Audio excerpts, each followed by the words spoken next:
दोस्तों, स्वागत है आपका आपके चैनल एग्ज़ाम राही में। आज हम पढ़ने वाले हैं एनसीईआरटी हिस्ट्री क्लास 8 की और उसका चैप्टर नंबर 2। और उसमें हमने लगभग आधा चैप्टर पढ़ लिया है और बचा हुआ जो हमारा चैप्टर है उसको हम इस पार्ट 2 में पढ़ेंगे। इस चैप्टर का जो शीर्षक था वो था व्यापार से साम्राज्य तक, और उसमें हमने देखा था कि किस तरह से जो कंपनी के अफसर हैं वो अब खुद ही नवाब बनने की कोशिश कर रहे हैं, वो खुद नवाब बन बैठे हैं।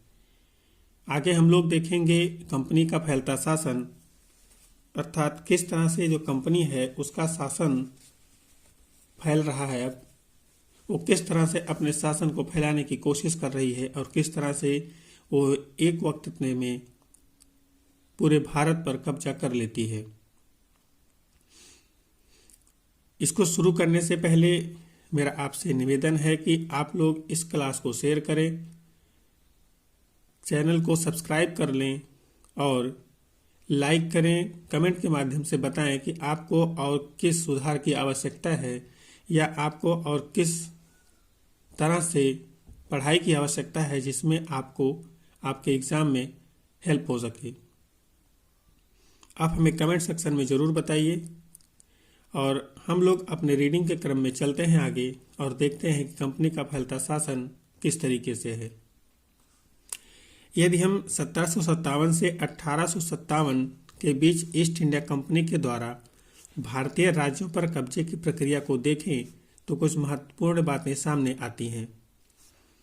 किसी अनजान इलाके में कंपनी ने सीधे शारीरिक हमला प्रायः नहीं किया। उसने किसी भी भारतीय रियासत का अधिग्रहण करने से पहले विभिन्न राजनीतिक, आर्थिक और कूटनीतिक साधनों का इस्तेमाल किया। अब आप यहाँ पे देख रहे हैं कि वो प्रायः कभी भी सीधे किसी रियासत पर हमला नहीं करती थी, उसका अधिग्रहण नहीं करती थी, किसी भी अनजान इलाके में डायरेक्ट नहीं जाती थी। वो जहाँ भी अपना शासन सत्ता स्थापित करती थी वहाँ पे पहले वो राजनीतिक रूप से उस क्षेत्र में घुसती थी, फिर आर्थिकी पे कब्जा करती थी और फिर एक तरह से जो कूटनीति होता था उसका इस्तेमाल करती थी और शासन सत्ता में सेंध लगा लेती थी। बक्सर की लड़ाई 1764, आप लोग इसको नोट करिए, जो बक्सर की लड़ाई है 1764 में होती है, के बाद कंपनी ने भारतीय रियासतों में रेजिडेंट तैनात कर दिए। रेजिडेंट का मतलब उनकी सेना की एक टुकड़ी आप कह लीजिए तैनात कर दिए। ये कंपनी के राजनीतिक या व्यावसायिक प्रतिनिधि होते थे। उनका काम कंपनी के हितों की रक्षा करना और उन्हें आगे बढ़ाना था। रेजिडेंट के माध्यम से कंपनी के अधिकारी भारतीय राज्यों के भीतरी मामलों में भी दखल देने लगे थे। अगला राजा कौन होगा, किस पद पर किसको बैठाया जाएगा, इस तरह की चीज़ें भी कंपनी के अफसर ही तय करना चाहते थे। आपने पीछे देखा था कि वो नवाब बन बैठे हैं, तो अब नवाब बन बैठे हैं तो कुछ चीज़ें तो वो करने की कोशिश करेंगे ही।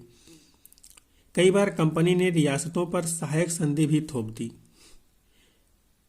जो रियासत इस बंदोबस्त को मान लेती थी उसे अपनी स्वतंत्र सेनाएं रखने का अधिकार नहीं रह जाता था। अर्थात जो सहायक संधि मान लेती थी अब उन्हें किसी भी सैनिक सहायता के लिए ब्रिटिश पे या कंपनी पे निर्भर हो जाना पड़ता था। वो अपनी सेना नहीं रख सकती थी और ये सहायक संधि करते ही इसीलिए थे और उस वक्त करते थे जब वे पूरी तरह से राजनीतिक, आर्थिक और कूटनीतिक रूप से उस राज्य पर हावी हो जाते थे। उसे कंपनी की तरफ से सुरक्षा मिलती थी और सहायक सेना के रख रखाव के लिए वह कंपनी को पैसा देती थी। अगर भारतीय शासक रकम अदा करने में चूक जाते थे तो जुर्माने के तौर पर उनका इलाका कंपनी अपने कब्जे में ले लेती थी। उदाहरण के लिए जब रिचर्ड वेलेस्ली गवर्नर जनरल था, ये 1798 से 1805 के बीच में गवर्नर जनरल था रिचर्ड वेलेस्ली, उस समय अवध के नवाब को 1801 में अपना आधा इलाका कंपनी को सौंपने के लिए मजबूर किया गया क्योंकि नवाब सहायक सेना के लिए पैसा अदा करने में चूक गए थे। इसी आधार पर हैदराबाद के भी कई इलाके छीन लिए गए थे। जब आप एडवांस को पढ़ेंगे तो शायद ही ये पॉइंट आपको वहाँ पे मिले कि सहायक संधि के द्वारा बहुत सारे इलाकों को उनसे छीन लिया गया था, बहुत सारे क्षेत्र उनसे हड़प लिए गए थे ब्रिटिशों के द्वारा, और वो इस आधार पे थे कि जो सहायक सेना होती थी उसका खर्चा जो था वो नवाब नहीं दे पा रहे थे। ये चीज़ें शायद आपको एडवांस के लेवल पे मिले, क्योंकि ये इतनी छोटी चीज़ें हैं कि इसको पढ़ाना किसी टीचर के लिए एडवांस के क्लास में संभव नहीं होता है। इसीलिए कहा जाता है कि एनसीईआरटी को पढ़ना जरूरी है। अब आप यहाँ पे देखेंगे कि किस तरह से रकम नहीं अदा करने से उनके इलाके छीन लिए जाते हैं। इसी तरह से एक पीछे जब आपने देखा था कि बक्सर का युद्ध हुआ था, बक्सर की लड़ाई के बाद जब सहायक संधि हुई थी, तो वहाँ पे जो शुजाउद्दौला थे उसमें बंगाल के नवाब हुआ करते थे, उनके साथ जो संधियाँ हुई थी, उनके संधि के साथ ही नवाब शुजाउद्दौला के तमाम सारे जो अधिकार थे उसको छीन लिया गया था। और अब वो एक तरह से आप कह सकते हैं कि राजा तो थे, लेकिन उनकी जो शासन सत्ता थी वो अंग्रेजों के हिसाब से चलनी शुरू हो चुकी थी। लेकिन अब चूंकि नवाब थे तो थोड़ा नवाबों वाला शौक तो था ही, लेकिन अभी उनकी अपनी जो ताकत थी वो अपनी अब नहीं रह गई थी। यहाँ पे हम लोग देखते हैं, पीछे हमने देखा था जो रेजिडेंट है वो किस तरह से तैनात किया जाता था। तो यहाँ पे हम देखते हैं कि एक रेजिडेंट का छोटा सा वर्णन मिलता है। वो क्या होता था, कंपनी द्वारा नियुक्त किए गए रेजिडेंट के बारे में स्कॉटलैंड के प्रसिद्ध अर्थशास्त्री और राजनीतिक दार्शनिक जेम्स मिल ने यह कहा था। देखते हैं उन्होंने क्या कहा था रेजिडेंट के बारे में। दरअसल रेजिडेंट रियासत का राजा होता था। अब देखिए, जो रेजिडेंट हो उस रियासत का ही राजा बन बैठा। हम उसे हस्तक्षेप की मनचाही निषेधाज्ञा के तहत काम करने की छूट देते हैं। निषेधाज्ञा का मतलब होता है निर्देश।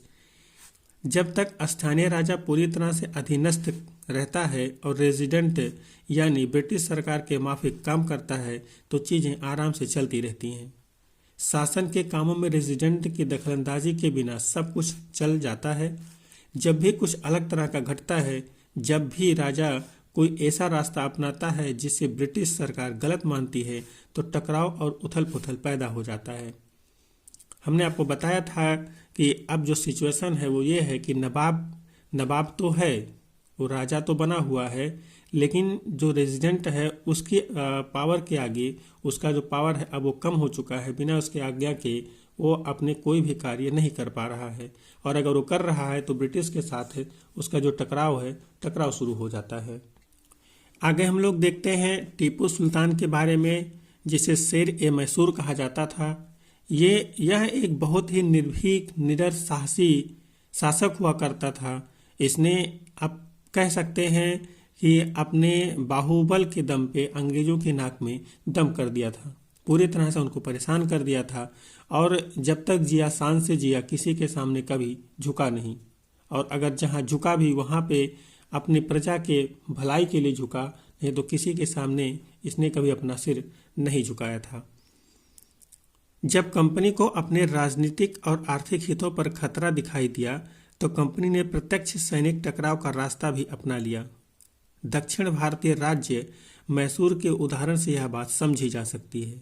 अब जो अभी तक कंपनी सीधे हस्तक्षेप नहीं करती थी, सीधे सैनिक रास्ता नहीं अपनाती थी, सैन्य टुकड़ियों के माध्यम से किसी राज्य पर हस्तक्षेप नहीं करती थी, आक्रमण नहीं करती थी, लेकिन अब उसके कहीं न कहीं जो हित हैं वो अनेक राजाओं से टकरा रहे हैं, तो अब वो सीधे सैन्य रास्ता भी अपनाना शुरू कर रही है। और यह बात हम लोग देखते हैं कि मैसूर का जो राज्य है दक्षिण भारत में, उसके संदर्भ में कि वहाँ पे किस तरह से ये सैनिक अभियान करते हैं। हैदर अली, जिसका शासन 1761 से 1782 के बीच में था, इसको आप लोग ध्यान रखिएगा।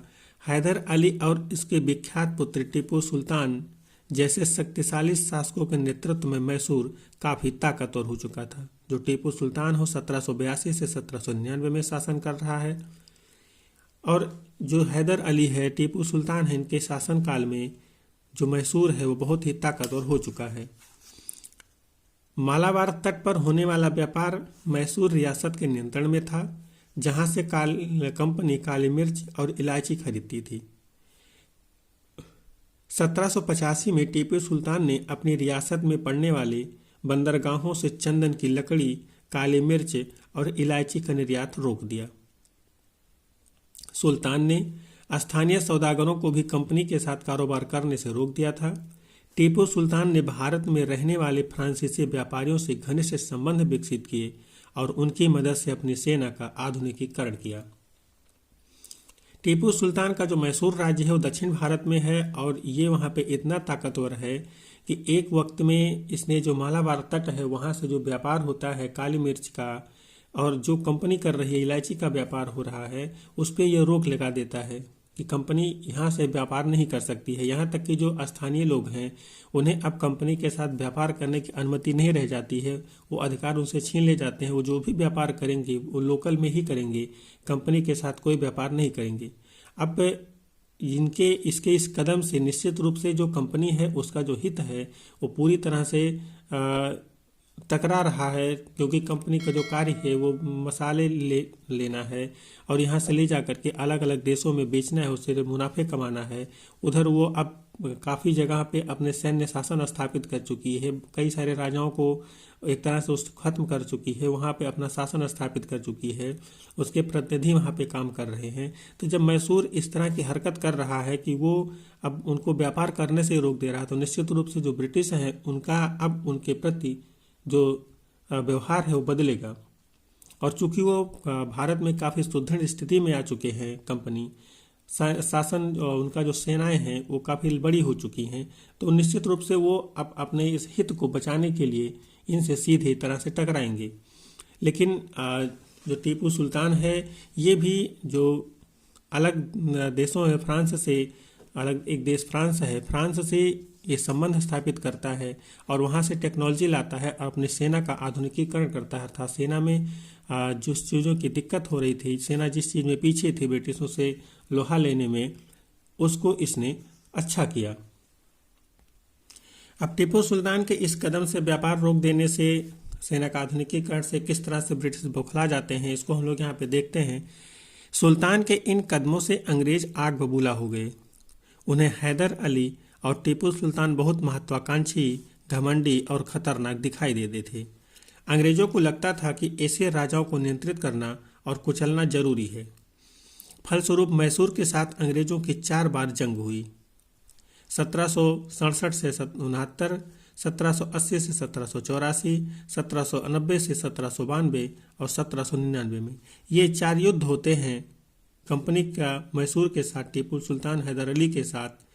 आप इन चारों युद्धों को याद रखिए, चारों युद्ध मैसूर के साथ हो रहे। अंग्रेज मैसूर युद्ध या आंग्ल मैसूर युद्ध के नाम से इसे इतिहास में जाना जाता है और पढ़ा जाता है, आप इसको याद रखिए। श्रीरंगपट्टनम की आखिरी जंग में कंपनी को सफलता मिली, जो 1799 में युद्ध हो रहा है। इसे श्रीरंगपट्टनम इनका जो क्षेत्र है उस क्षेत्र में ये युद्ध हो रहा है और इसमें कंपनी को सफलता मिलती है। आगे के 3 युद्धों में उसे सफलता नहीं मिली थी। अपनी राजधानी की रक्षा करते हुए टीपू सुल्तान मारे गए और मैसूर का राजकाज पुराने वोडियार राजवंश के हाथों में सौंप दिया गया। इसके साथ ही मैसूर पर भी सहायक संधि थोप दी गई। अब मैसूर भी सहायक संधि के अंतर्गत आ गया, अब वो भी ब्रिटिशों के हिसाब से अब चलेगा। यहाँ पे जो आंग्ल मैसूर युद्ध हो रहा है वो 1790 से 92 के बीच में जो 1700 ये युद्ध होता है, वहाँ पे जो मराठा हैं या हैदराबाद के निज़ाम हैं, वो कंपनी के संयुक्त फौजों के हमले के बाद जो ये क्या कहते टीपू सुल्तान है वो अंग्रेजों से संधि करनी पड़ती है।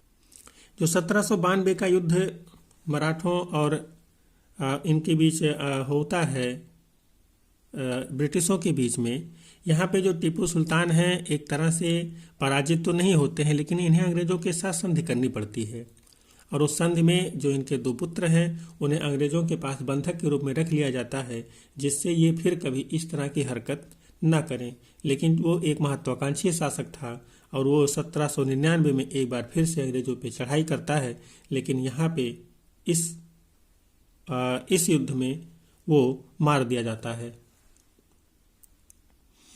यहाँ पे टीपू के बारे में, टीपू सुल्तान के बारे में एक कहानी दी हुई है। इस कहानी को हम लोग देखते हैं कि उसे शेर ए मैसूर क्यों कहा जाता था, इसको हम लोग पढ़ लेते हैं। राजाओं की छवि अक्सर जनश्रुतियों से भी बनती है। प्रचलित किस्सों में उनकी ताकत का खूब यशगान किया जाता है। 1792 में मैसूर के राजा बने टीपू सुल्तान के बारे में कहा जाता है कि एक बार वह अपने फ्रांसीसी दोस्त के साथ जंगल में शिकार खेलने गए थे। वहां एक शेर उनके सामने आ गया। उनकी बंदूक ने मौके पर साथ नहीं दिया और कटार भी जमीन पर गिर गई। टीपू सुल्तान की कटार भी गिर गई, बंदूक भी नहीं चल रही है। फिर भी टीपू ने निहत्थे ही शेर का मुकाबला किया और आखिरकार कटार उठा ली। अंत में उन्होंने शेर को मार गिराया। इसी के बाद उन्हें शेर ए मैसूर कहा जाने लगा। उनके राजसी झंडे पर भी शेर की तस्वीर होती थी। आप लोग देख रहे हैं कि यहाँ पे किस तरह से वो शेर ए मैसूर कहे जाने लगते हैं, एक शेर को मारने के कारण जो निहत्थे हो जाते हैं। तो इस तरह से जो एक राजा होता है, जब वो बलशाली होता है तो उसको किसी भी चीज़ों से भय नहीं लगता है। अभी पीछे आपने आंग्ल मैसूर युद्ध देखा था। अब हम यहाँ पे आंग्ल मराठा युद्ध देखेंगे। अंग्रेजों का मराठों से कैसे युद्ध हो रहा है और किस तरह से वो अपना क्षेत्र विस्तार कर रहे हैं, इसको हम लोग यहाँ पे देखते हैं। 18वीं शताब्दी के आखिर से कंपनी मराठों की ताकत को भी काबू और खत्म करने के बारे में सोचने लगी थी। 1761 में पानीपत की तीसरी लड़ाई में हार के बाद दिल्ली से देश का शासन चलाने का मराठों का सपना चूर चूर हो गया। 1761 में जो पानीपत का युद्ध हो रहा है, तीसरा पानीपत का युद्ध हो रहा है, जो मराठे हैं वो दिल्ली में अपना शासन स्थापित करना चाहते हैं। लेकिन 1761 में जब पानीपत की तीसरी लड़ाई होती है अंग्रेजों मराठों के बीच में, तो वहाँ से हारने के बाद में जो मराठा हैं उनकी दिल्ली पे शासन करने की जो सपने हैं वो खत्म हो जाते हैं। उन्हें कई राज्यों में बांट दिया गया। इन राज्यों की बागडोर सिंधिया, होलकर, गायकवाड़ और भोसले जैसे अलग अलग राजवंशों के हाथों में थी। ये सारे सरदार एक पेशवा का मतलब होता है सर्वोच्च मंत्री। ये सारे सरदार एक पेशवा के अंतर्गत एक कन्फेडरेंसी के सदस्य थे। कन्फेडरेंसी के का अर्थ होता है गठबंधन, अब इसको ध्यान रखिए, के सदस्य थे। पेशवा इस राज्य मंडल का सैनिक और प्रशासकीय प्रमुख होता था और पुणे में रहता था। महादजी सिंधिया और नाना फडणवीस 18वीं सदी के आखिर के दो प्रसिद्ध मराठा योद्धा और राजनीतिज्ञ थे। एडवांस की क्लास में ये जो आपको मिल रहे हैं पेशवा, इनके बारे में अच्छे से पढ़ेंगे। सिंधिया के बारे में पढ़ा जाएगा, फडणवीस के बारे में, वहाँ पे इनको डिटेल में देखा जाता है क्योंकि इनसे जो क्वेश्चन है वो बनते हैं। एक के बाद एक कई युद्धों में कंपनी ने मराठों को घुटने टेकने पर मजबूर कर दिया। पहला युद्ध 1782 में सालबाई संधि के साथ खत्म हुआ, जिसमें कोई पक्ष नहीं जीता। अब यहाँ पे आपके लिए जो काम की चीज़ है, जो आंग्ल मराठा युद्ध हो रहा है, जो आंग्ल मराठा पहला युद्ध हो रहा है, उसमें 1782 में हो रहा है, जो सालबाई की संधि के साथ खत्म होता है। मतलब पहले युद्ध को समाप्त करने के लिए सालबाई की संधि की जाती है और इसमें कोई भी पक्ष नहीं जीतता है। दूसरा अंग्रेज मराठा युद्ध 1803 से 1805 के बीच में कई मोर्चों पर लड़ा गया। अर्थात जो दूसरा आंग्ल मराठा युद्ध हो रहा है 1803 से 5 के बीच हो रहा है। इसका नतीजा यह हुआ कि उड़ीसा और यमुना के उत्तर में स्थित आगरा व दिल्ली सहित कई भूभाग अंग्रेजों के कब्जे में आ गए। अंततः 1817 से 1819 के तीसरे अंग्रेज मराठा युद्ध में मराठों की ताकत को पूरी तरह कुचल दिया गया। आप देख रहे हैं कि इनके साथ 3 युद्ध हो रहे हैं। 2 युद्ध तक तो मराठे अपने आप को शक्तिशाली बनाए हुए हैं, लेकिन तीसरे युद्ध में उन्हें पूरी तरह से आप कह सकते हैं कि खत्म कर दिया जाता है, उनकी ताकत को खत्म कर दिया जाता है। पेशवा को पुणे से हटाकर कानपुर के पास भिठूर की में पेंशन पर भेज दिया जाता है। ये आपको एडवांस की क्लास में भी मिलेगा। उन्हें पेंशन पर भिठूर भेज दिया जाता है। अब विंध्य के दक्षिण में स्थित पूरे भूभाग पर कंपनी का नियंत्रण हो चुका था। अब आप देखिए, विंध्य मतलब जो मध्य प्रदेश के आसपास में जो विंध्य क्षेत्र, विंध्य पर्वत है, अब उसके दक्षिण में अर्थात उसके नीचे के क्षेत्र में जितने इलाके हैं अब उन पे पूरी तरह से अंग्रेजों का कब्जा हो चुका है। क्योंकि वहाँ पे पहले उन्होंने हैदर अली को, टीपू सुल्तान को खत्म किया, उनके राज्य को खत्म किया, वहाँ पे अपना शासन स्थापित किया। और जो मराठे थे, अब मराठों को भी इन्होंने यहाँ से खत्म कर दिया और वहाँ पे भी अब एक तरह से उनका शासन स्थापित हो चुका है। अब आगे हम लोग मराठा युद्ध के बाद देखते हैं, क्योंकि अब कंपनी का शासन बहुत सारे क्षेत्र पर स्थापित हो चुका है, तो अब ये अपने आप को सर्वोच्च मानना शुरू कर चुके हैं। अब ये सर्वोच्चता का दावा कर रहे हैं। उपरोक्त विवरण से स्पष्ट है कि 19वीं सदी की शुरुआत से कंपनी क्षेत्रीय विस्तार की आक्रामक नीति पर चल रही थी। लॉर्ड हेस्टिंग्स, जो कि 1813 से 1823 तक गवर्नर जनरल रहे, के नेतृत्व में सर्वोच्चता की एक नई नीति शुरू की गई। कंपनी का दावा था कि उसकी सत्ता सर्वोच्च है, इसीलिए वह भारतीय राज्यों से ऊपर है। अब देखिए कि अपने आप को भारतीय राज्यों से ऊपर मानने लग गए हैं और इन्होंने तमाम सारे क्षेत्रों को ऑक्युपाई तो कर ही लिया है, तमाम सारे क्षेत्रों को अपने अंडर में तो कर लिया है और ये अब उनसे अपने आप को ऊपर मानने लगे हैं। अपने हितों की रक्षा के लिए वह भारतीय रियासतों का अधिग्रहण करने या उनको अधिग्रहण करने की धमकी देने का अधिकार अपने पास मानती थी। यह सोच बाद में भी अंग्रेजों की नीतियों में दिखाई देती है। आपने पीछे देखा था कि कैसे सहायक संधि के द्वारा राजा की शक्तियों को समाप्त कर दिया जाता था। उन्हें एक तरह से सेना का जो अंग्रेजों का सेना का खर्च होता था वो राजाओं को देना होता था, नहीं देने पर उनके राज्य को हड़प लिया जाता था। तो इस तरह से अब आप देखेंगे कि जो उनका राज्यों को अधिग्रहण करने का सिस्टम है, नीति जो लेके आते हैं, उसके अंतर्गत भी वो अपने इस अधिकार को सर्वोच्च मानते हैं और समय समय पर वो कई राज्यों का अधिग्रहण करने लगते हैं। और जो इनकी जो नीतियां हैं, ये अधिग्रहण करने की नीति है, इनके जो भी कायदे कानून बीच बीच में आते हैं उनमें इसकी झलक मिलती रहती है।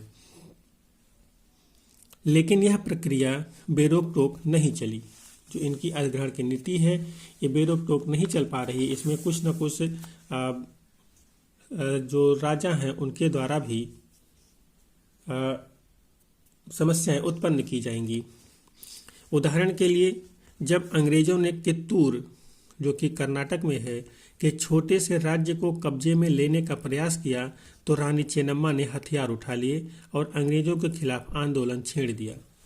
अब यहाँ पे देखिए, अपने इसी अधिग्रहण की नीति के तहत जब वो कर्नाटक में स्थित कित्तूर, जो एक छोटा सा राज्य था, वहाँ पे हमला करते हैं, तो जो वहाँ की रानी है चेन्नम्मा, उन्होंने हथियार उठा लिए अंग्रेजों के खिलाफ कि अपने राज्य में ऐसी स्थिति उत्पन्न नहीं होने देंगी। 1824 में उन्हें गिरफ्तार किया गया और 1829 से जेल में ही उनकी मृत्यु हो गई। अब देखिए, अब चूंकि वो एक छोटे राज्य की शासिका हैं तो उनके पास उतने संसाधन नहीं होंगे जितने ब्रिटिश के पास होंगे, क्योंकि उन्होंने बहुत सारे क्षेत्रों को कब्जा किया हुआ है, अपनी सेना को बड़ा किया हुआ है।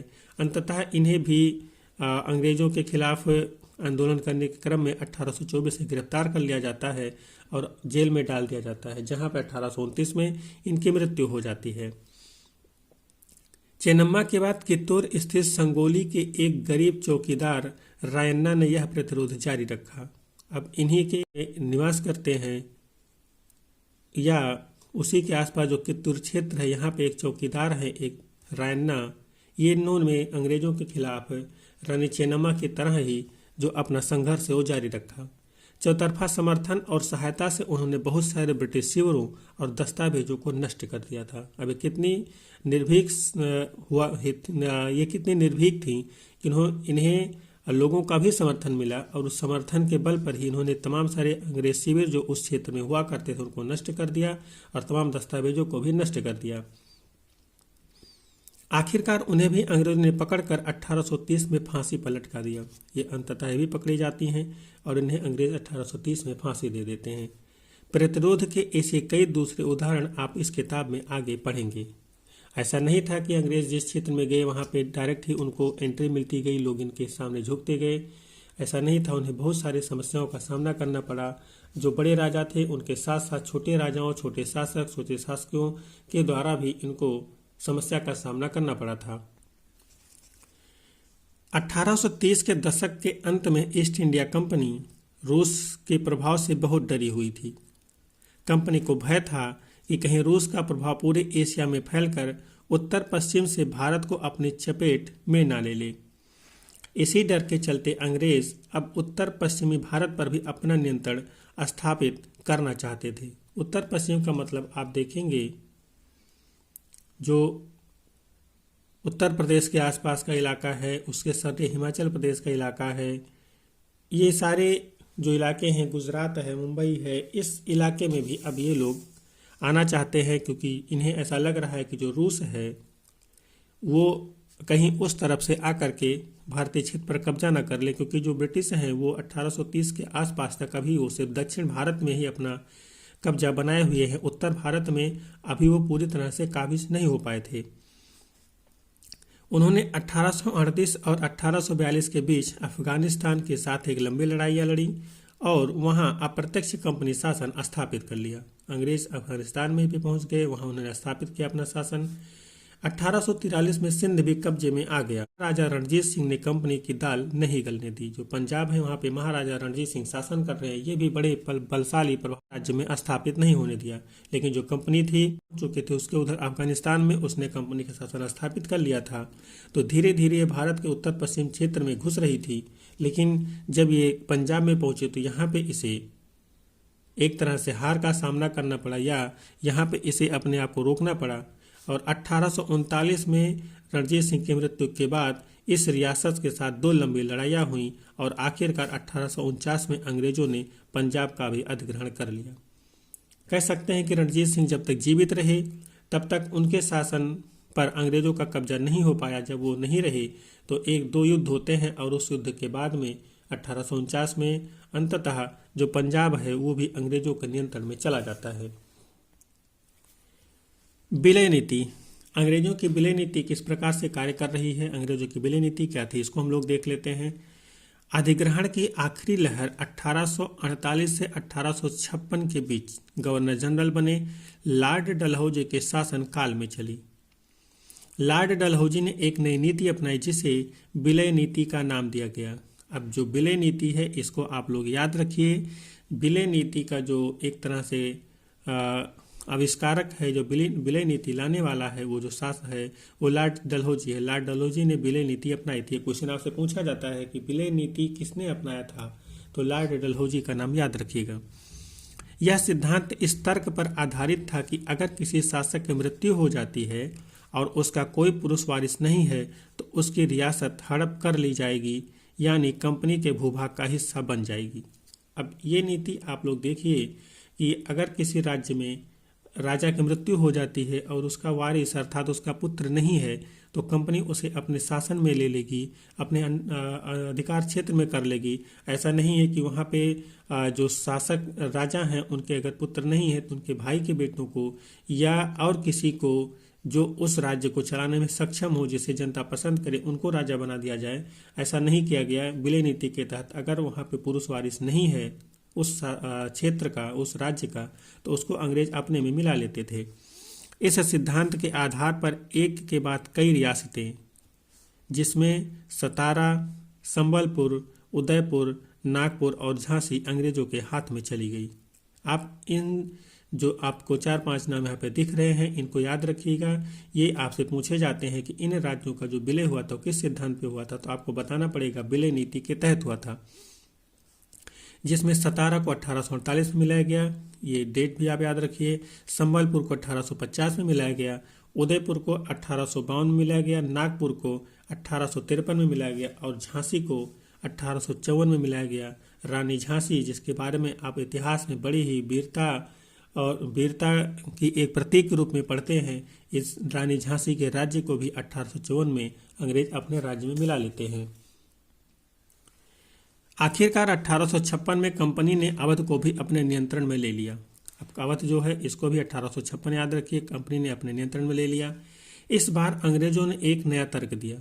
उन्होंने कहा कि अवध की जनता के नवाब के कुशासन से आज़ाद कराने के लिए कर्तव्य से बंधे हुए हैं, इसलिए वे अवध पर कब्जा करने को मजबूर है। अब यहाँ पे अवध के संदर्भ में आपको याद रखना है, जो अवध का विलय किया गया था वो विलय नीति के तहत शासक ना होने के क्रम में नहीं किया गया था। इस तरह से किया गया था कि जो वहाँ का शासक है वो कुशासक है, वो शासन सही से नहीं कर पा रहा है, जनता को सुखी नहीं रख पा रहा है या वो शासन करने में सक्षम नहीं है, इस आधार पर उन्हें मिलाया गया था। ये क्वेश्चन पूछा गया है कि जो अवध है उसको किस आधार पर मिलाया गया था, तो इसे कुशासन के आधार पर मिलाया गया था। ऊपर हमने जो देखा था उन्हें पुरुष वारिस ना होने की वजह से मिलाया गया था और इसे कुशासन के आधार पर मिलाया गया था। अपने प्रिय नवाब को जिस तरह से गद्दे से हटाया गया उसे देखकर लोगों में गुस्सा भड़क उठा और अवध के लोग 1857 के महान विद्रोह में शामिल हो गए। आपने 1857 का विद्रोह कभी न कभी जरूर सुना होगा। जो 1857 का विद्रोह होता है उसे भारतीय स्वतंत्रता संग्राम का प्रथम संघर्ष कहा जाता है, प्रथम युद्ध कहा जाता है। और जब यह युद्ध होता है अंग्रेजों के खिलाफ असंतोष के एक परिणाम स्वरूप 1857 में युद्ध होता है, तो यहाँ पे अलग अलग क्षेत्र इस युद्ध में शामिल होते हैं। और अभी चूंकि तुरंत के तुरंत ही अवध को भी अपने क्षेत्र में अंग्रेजों ने मिलाया था कुशासन के आधार पे, तो जो अवध है वो भी 1857 के इस युद्ध में शामिल हो जाता है। आगे हम लोग चलते हैं और देखते हैं जो कंपनी है वो नए शासन की स्थापना कर रही है, किस तरह से कर रही है इसको हम लोग देखते हैं। गवर्नर जनरल वारेन हेस्टिंग्स, जो कि 1773 से 1785 के बीच में भारत में गवर्नर जनरल है, उन बहुत सारे महत्वपूर्ण व्यक्तियों में से था जिन्होंने कंपनी की ताकत फैलाने में अहम भूमिका अदा की थी। वारेन हेस्टिंग्स के समय तक आते आते कंपनी का न केवल बंगाल बल्कि बम्बई और मद्रास में भी सत्ता हासिल कर चुकी थी। ब्रिटिश इलाके मोटे तौर पर प्रशासकीय इकाई में बटे हुए थे जिन्हें प्रेसिडेंसी कहा जाता था। उस समय 3 प्रेसिडेंसी थीं, बंगाल, मद्रास और बम्बई। आप इनको याद रखिए, जो ब्रिटिश के संदर्भ में इन्हें प्रेसिडेंसी कहा जाता था उसमें बंगाल, मद्रास और बम्बई आते थे। हर एक का शासन गवर्नर के पास होता था, मतलब जो अलग अलग क्षेत्र थे जिन पर इनका शासन था उनमें प्रत्येक का अलग अलग शासक होता था जिन्हें गवर्नर कहा जाता था। सबसे ऊपर गवर्नर जनरल होता था। जो गवर्नर जनरल होता था वो सभी क्षेत्र का एक ही अकेला शासक होता था, और जो उस क्षेत्र के अलग शासक होते थे उन्हें जो है वो गवर्नर कहा जाता था। अब जैसे बंगाल का हो गया, मद्रास का हो गया, बम्बई का हो गया, तीनों अलग अलग जो शासक इनके होते थे ब्रिटिशों द्वारा नियुक्त, उन्हें जनरल गवर्नर कहा जाता था। लेकिन जो इन तीनों को मिला करके एक अधिकारी होता था, एक शासक होता था, उसे गवर्नर जनरल कहा जाता था। वारेन हेस्टिंग्स ने कई प्रशासकीय सुधार किए। न्याय के क्षेत्र में उसके सुधार खास तौर से उल्लेखनीय हैं। भारत में ये बहुत सारे प्रशासकीय सुधार के लिए जाना जाता है, और इसी लिए इतिहास में जब वारेन हेस्टिंग्स का नाम आता है तो कहीं ना कहीं ब्रिटिशों के संदर्भ में तो इसका नाम ऊपरी क्रम में तो आता ही है। भारत में भी प्रशासकीय सुधार के क्रम में इसका नाम अंग्रेजों के प्रतिनिधि के तौर पे सबसे ऊपर आता है। 1792 से एक नई न्याय व्यवस्था स्थापित की गई। जो 1772 से एक नई न्याय व्यवस्था स्थापित की गई। इस व्यवस्था में प्रावधान किया गया कि हर जिले में 2 अदालतें होंगी। अब ये जो सुधार कर रहा है उसके बारे में हम लोग देख रहे हैं। फौजदारी अदालत और दीवानी अदालत। दीवानी अदालतों के मुखिया यूरोपीय जिला कलेक्टर होते थे। मौलवी और हिंदू पंडित उनके लिए भारतीय कानूनों की व्याख्या करते थे। फौजदारी अदालतें अभी भी काजी और मुफ्ती के ही अंतर्गत थीं, लेकिन वे भी कलेक्टर की निगरानी में काम करते थे। यहाँ पे जो कुछ शब्द मिले हैं, जो काजी होता था वो एक तरह से न्यायाधीश होता था। जो मुफ्ती होता था वो मुस्लिम समुदाय का एक न्यायविद होता था जो कानून की व्याख्या करता था। और जो एक तरह से जो महाभियोग है आपने देखा हुआ है, आप जानते ही हैं कि जो महाभियोग है वो किसी व्यक्ति के खिलाफ संसद में लगाया जाता है और उसके आधार पर उसके जो शासन है उसको रखना और ना रखने का निर्णय किया जाता है। वारेन हेस्टिंग्स जो है वो भारत में कई सारे प्रशासकीय सुधार करने की कोशिश करता है, और जब ये वापस इंग्लैंड जाता है तो वहाँ पे जो कि 1785 का समय होता है, 1785 में जब इंग्लैंड जाता है तो वहाँ पे इसके ऊपर बंगाल का जो शासन है वो सही ढंग से नहीं चलाने का आरोप लगा दिया जाता है, और उसी आरोप के चलते इस पर महाभियोग चलाया जाता है। महाभियोग का मुकदमा चलाया जाता है जो कि 7 सालों तक चलता है। आप लोग इसको आपको बहुत ज़्यादा ध्यान रखने की आवश्यकता नहीं है, लेकिन जो अभी महाभियोग शब्द हमने आपको बताया था वो इसी वारेन हेस्टिंग्स के संदर्भ में आया था। यहाँ पे एक बड़ी समस्या यह थी कि ब्राह्मण पंडित धर्मशास्त्र की अलग अलग शाखाओं के हिसाब से स्थानीय कानूनों की अलग अलग व्याख्या कर देते थे। क्योंकि इन्हीं के हिसाब से ब्राह्मण, पंडित, मुफ्ती, इनके हिसाब से ही जो जज होते थे वो फैसला सुनाते थे। तो ये जो है स्थानीय जो कानून होते थे उनके हिसाब से उनकी व्याख्या करते थे, तो एक व्याख्या किसी जगह अलग होती तो किसी जगह अलग हो जाती थी। इस भिन्नता को खत्म करके समरूपता लाने के लिए 1775 में 11 पंडितों को भारतीय कानूनों का एक संकलन तैयार करने का काम सौंपा गया। अब ये बार बार जो भिन्नताएं आ रही थीं, इससे परेशान होकर के ब्रिटिशों ने 11 पंडितों का एक समूह बनाया और उन्हें जो ये भारतीय कानून है इनको संकलित करने का काम दिया गया और व्याख्या करने का काम दिया गया, जिससे जो भिन्नताएं हैं ये ना आए और सभी जगह कानून एक जैसे लागू हो पाए। NB हार्टहेड ने इस संकलन का अंग्रेजी में अनुवाद किया। 1778 तक यूरोपीय न्यायाधीशों के लिए मुस्लिम कानूनों की भी एक संहिता तैयार कर ली गई। 1773 के रेगुलेटिंग एक्ट के तहत एक नए सर्वोच्च न्यायालय की स्थापना की गई। अब यहाँ पे आप लोग ये याद रखिएगा, जो 1773 का रेगुलेटिंग एक्ट है, इसी के तहत भारत में सर्वोच्च न्यायालय की स्थापना की गई थी। ये क्वेश्चन आपसे बार बार पूछा गया है। इसके अलावा कलकत्ता में अपीलीय अदालत, सदर निजाम अदालत की भी स्थापना की गई। इसी 1773 के रेगुलेटिंग एक्ट के तहत जो अपीलीय अदालत है, सदर अदालत है, उसकी स्थापना की गई है। भारतीय जिले में कलेक्टर सबसे बड़ा ओहदा होता था। जैसा कि नाम से ही पता चलता है, उसका मुख्य काम लगान और कर इकट्ठा करना तथा न्यायाधीशों, पुलिस अधिकारियों और दरोगा की सहायता से जिले में कानून व्यवस्था बनाए रखना होता था। उसका कार्यालय कलेक्ट्रेट सत्ता और संरक्षण का नया केंद्र बन गया था, जिसने पुराने सत्ता केंद्रों को हाशिए पर धकेल दिया। अब आप इस कलेक्टर के संदर्भ को इस तरह से भी समझ सकते हैं कि आज आपके ज़िले में जो कलेक्टर होता है वो किस तरह से शासन करता है, किस तरह से उस ज़िले में प्रशासन को नियंत्रित करता है, किसी भी कानून व्यवस्था को नियंत्रित करता है, उसकी सहायता के लिए कौन कौन से अधिकारी होते हैं, इसको आप इस संदर्भ में समझ सकते हैं। तो ये जो स्थितियां थी उस समय भी थी।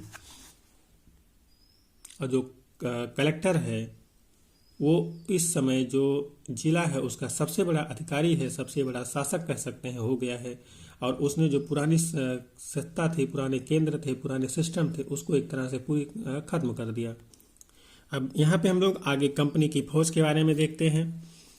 कंपनी के साथ भारत में शासन और सुधार के नए विचार तो आए, लेकिन उसकी असली सत्ता सैनिक ताकत में थी। मुगल फौज मुख्य रूप से घुड़सवार और पैदल सेना थी।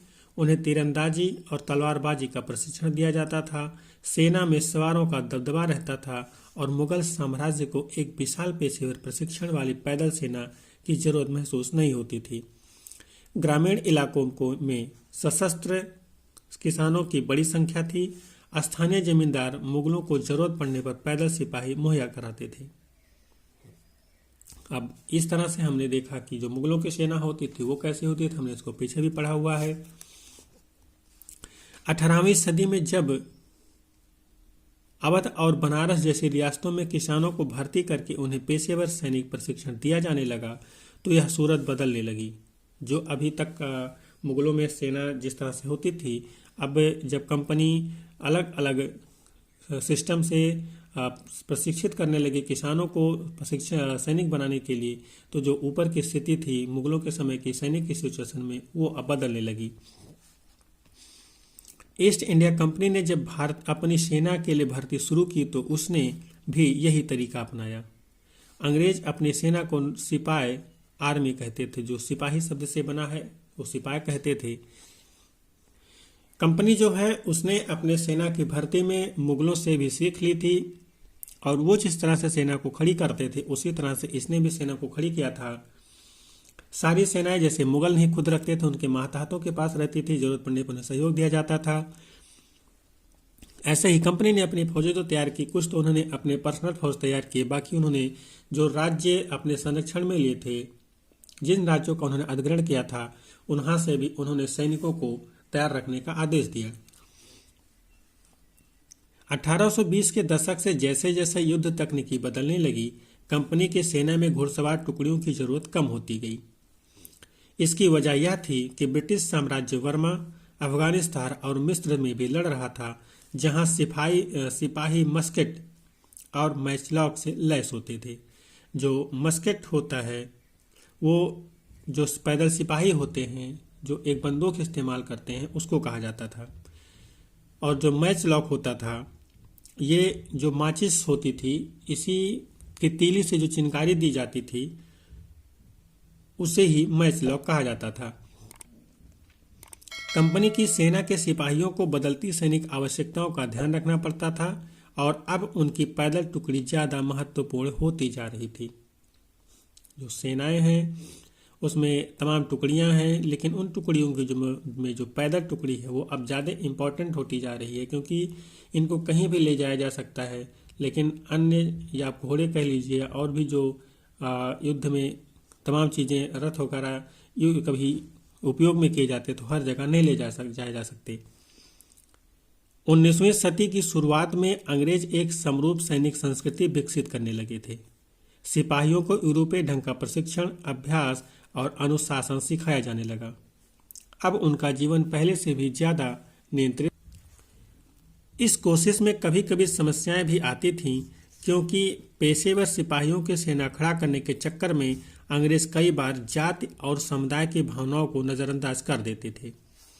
भला लोग अपनी जातीय और धार्मिक भावनाओं को इतनी आसानी से कैसे छोड़ सकते थे? क्या वे खुद को अपने समुदाय का सदस्य मानने के बजाय सिर्फ सिपाही मान सकते थे? अब जो अंग्रेज हैं वो अपनी सेना का जो प्रशिक्षण है वो इस तरह से कर रहे हैं कि जैसे यूरोपीय सेनाएं होती थी, जो यहाँ से लोग सेना में भर्ती किए जा रहे हैं उनको यूरोपीय प्रशिक्षण दिया जा रहा है, यूरोप के तौर पे उन्हें सेना में रखने का कार्य किया जा रहा है।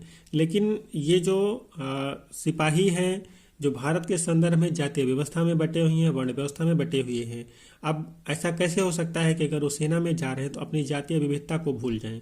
कहीं ना कहीं वो उनके अंदर एक तरह से पनपी रहती थी और उस वक्त पे कहीं ना कहीं वो बाहर आ जाती थी। लेकिन फिर भी जो अंग्रेज हैं उनको इससे कोई मतलब नहीं है। वो लोगों को अपनी सेनाओं में भर्ती कर रहे हैं और जहां जैसी जरूरत लग रही वहां उनको उपयोग कर रहे हैं। सिपाही क्या महसूस करते थे? अपने जीवन और अपनी पहचान यानी वे कौन हैं, इस बात के एहसास में जो बदलाव आ रहे थे उनको सिपाहियों ने किस तरह देखा? 1857 का विद्रोह हमें सिपाहियों की इस दुनिया की झलक दिखाता है। इस विद्रोह के बारे में आप अध्याय 5 में पढ़ेंगे। जो सिपाहियों का असंतोष है, सिपाहियों के साथ जो समस्या है वो 1857 में निकल के बाहर आती है। 1857 के प्रथम स्वतंत्रता संग्राम में निकल करके बाहर आती है कि किस तरह से सिपाही अंग्रेजों की नीतियों से असंतुष्ट थे। अब हम लोग इस चैप्टर का निष्कर्ष देख लेते हैं कि अभी तक हमने इस चैप्टर में क्या पढ़ा, क्या इंपॉर्टेंट था। ईस्ट इंडिया कंपनी एक व्यापारिक कंपनी के बढ़ते बढ़ते एक भौगोलिक औपनिवेशिक शक्ति बन गई। एक जो कंपनी बन के आई थी अब वो औपनिवेशिक शक्ति बन गई, अर्थात अब वो एक देश से दूसरे देश, तीसरे देश, चौथे देश पे कब्जा कर रही है और वहाँ पे अपना शासन स्थापित कर रही है। 19वीं सदी की शुरुआत में नई भाप तकनीकी के आने से यह प्रक्रिया और तेज हुई। तब तक समुद्र मार्ग से भारत पहुंचने में 6-8 माह का समय लग जाता था। भाप से चलने वाले जहाज़ों ने यह यात्रा 3 हफ्तों में समेट दी। अब देखिए कि अंग्रेज क्यों ना और अधिक शक्तिशाली हो जाएं। जब भाप इंजन का निर्माण हुआ तो जो समुद्री यात्रा वो 6-7 महीने में पूरी करते थे, एक अंग्रेज वहां से निकलता था तो 6 महीने में भारत पहुंचता था।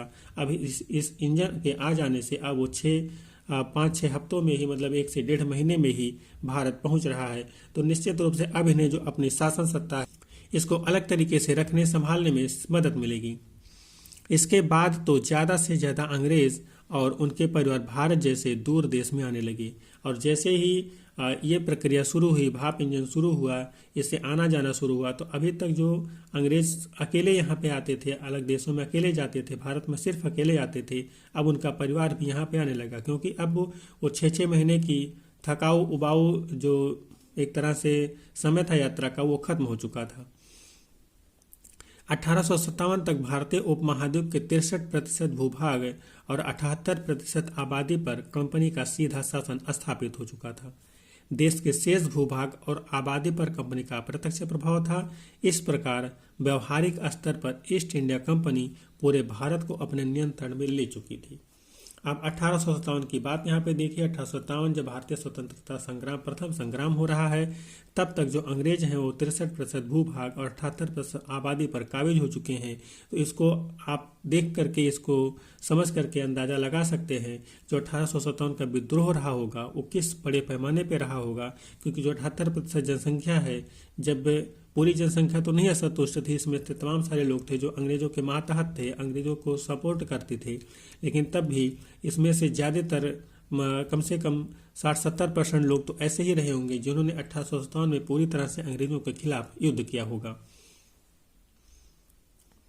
तो इस तरह से हमारा ये चैप्टर नंबर 2 खत्म होता है और हम अब इसके क्वेश्चन पे आप पहुँचे हैं।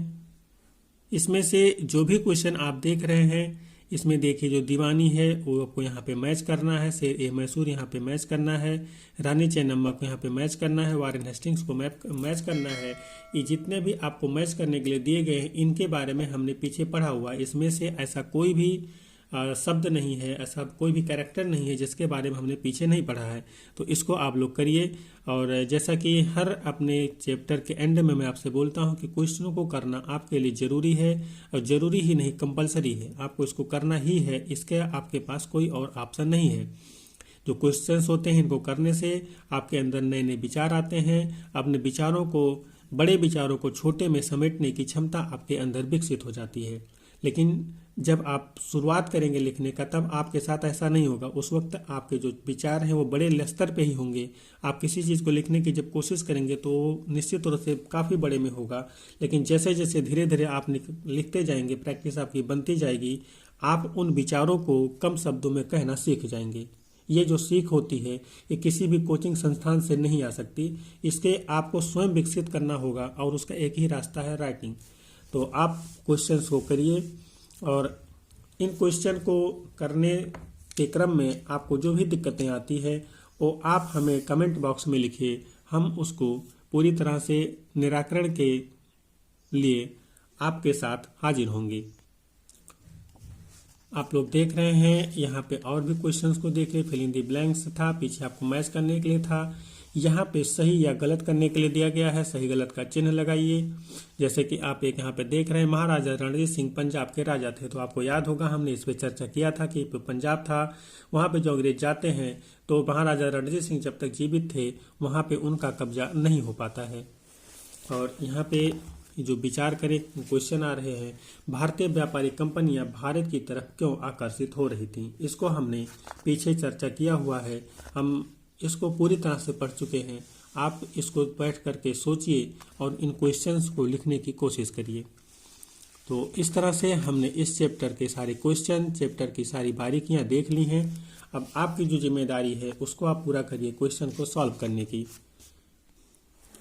इसी आशा के साथ कि आप लोग हमारे इस प्रयास को पसंद कर रहे होंगे और इस वीडियो को अधिक से अधिक लोगों तक शेयर करने का प्रयास कर रहे होंगे या शेयर कर रहे होंगे। अगर नहीं कर रहे हैं तो भी आप इसको शेयर करिए। कम से कम उन लोगों तक जरूर पहुंचाइए जिनके पास स्मार्टफोन तो हैं लेकिन किताबों की पहुंच नहीं है और वो पढ़ना चाहते हैं। आप इस काम को करिए। हम आपको इतिहास सब्जेक्ट में वो सारी चीज़ें इसी चैनल पर उपलब्ध करवा देंगे जिसको आपको ढूंढने के लिए कई सारे किताबों को पढ़ना पड़ता है। आपको किताबें नहीं पढ़नी पड़ेंगी और आपके एग्ज़ाम के पॉइंट ऑफ व्यू से जो भी चीज़ें इंपॉर्टेंट होगी वो इस चैनल पे आपको उपलब्ध मिलेगा। जल्द ही हम आपके लिए अपने और भी प्रयास शुरू करेंगे। तब तक आप लोग हमारे चैनल को शेयर करिए, चैनल को सब्सक्राइब करिए, चैनल के बताइए कि आपको और किस चीज़ की आवश्यकता है। हमसे जो हो सकेगा हम उसको करेंगे। तो इसी के साथ हम इस चैप्टर को और इस वीडियो को यहाँ पे एंड करते हैं। अगले वीडियो तक के लिए जय हिंद।